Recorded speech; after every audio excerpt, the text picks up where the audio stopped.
John Deere, you motherfuckers. Hell yeah, brother, put some red in your shit. Fuck John Deere. I'm mostly just salty because all these years doing these videos, I've been wearing a John Deere hat, and John Deere hasn't even, offered to send me just, a front wheel assist tractor or a skid steer to say thank you. Hell, this hat's gotten pretty dirty, and they haven't even replaced that for me. It's also annoying that apparently when you paint your tractors the color of money, everything to do with them costs more money, but I digress. What were we talking about again? Monkey motherfuckers moving manufacturing to Mexico. Oh, shit. Sorry, I thought we were doing brand loyalty trash talking here. Shifting gears. Yeah, those greedy fucks shouldn't be sending American jobs south of the border. Guess what? It's not only John Deere, guys. All the fucking equipment manufacturers are going to move to Mexico. Well, I have a feeling you and I are going to get along great. Go on, brother. Let's speak some truth to power. Do you know why? Hell yeah, I do. Let's say it together. Ready? 1, 2, 3. Fucking blood-sucking, leeching fucking unions. I think I misheard you. Let's try that again. Why does your F-150 cost so fucking much?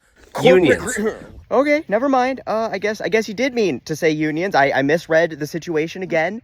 So shifting gears again, this is now a PSA as to why you don't huff diesel exhaust. Guys, I know it can be cold out sometimes in the fall when you go to harvest, but this is the reason that you don't sit in the tractor with it warming up with the shed door closed. It kills brain cells and makes you say dumb stuff on the internet. Unions are the worst fucking thing to ever happen. So overtime, paid holidays, safe working conditions, workman's comp, sick time, livable wages, getting paid in real money rather than whatever monopoly money script the logging companies and coal companies used to pay people in. Yeah, all of that is just horrible, said no one ever. Unless, of course, you know you're a blood-sucking oligarch exploiting your workforce. Then those things suck. They are exactly why Ford, John Deere, every fucking manufacturing company in this country has to charge so much. Dude, they quite literally are not. John Deere profits over $7 billion annually. This year, they're on track to be over $8 billion. But that's paltry compared to Ford's annual record profits of over $20 billion. 23 and some change last year, to be precise. And that blood-sucking leeching union labor you go on and on about driving up the cost of that F-150 accounts for a whopping 6 to 8% of the truck's total cost. Over 20 to 30% of the truck's cost is profit. In fact, Ford could literally double everybody on the assembly line's wage and not raise the price of the truck and still make money. And I haven't dug up the hard numbers on Deere, but their revenue to profit margin is pretty close to identical to Ford, so I'm assuming their labor costs are about the same as well. So anyone who would make the argument that single-digit percentage labor costs is the reason that your Ford and fucking farm equipment costs so much is about as bright as a first-generation Game Boy screen. Don't worry, just let me go dig up some batteries for the little clip-on light, and we'll really shine some light on just how stupid this argument is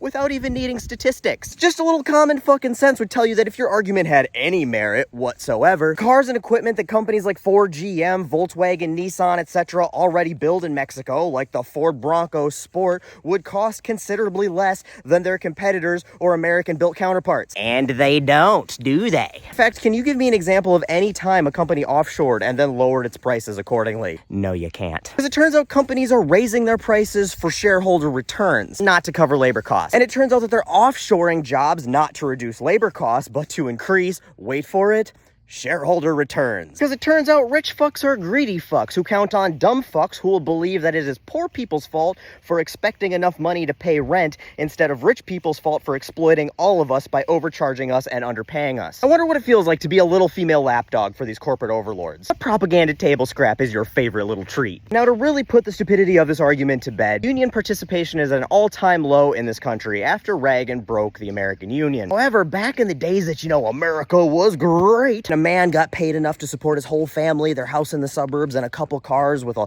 low-skill lever-pulling job. Because people got paid enough and stuff didn't cost too much, participation was over triple what it is today. So if unions really drove up prices, we should have the cheapest shit in history right now. Yet here you are on the internet bitching about the price of a truck and a tractor. So once again, my friend, open up that shed door, because those fumes aren't doing you any favors.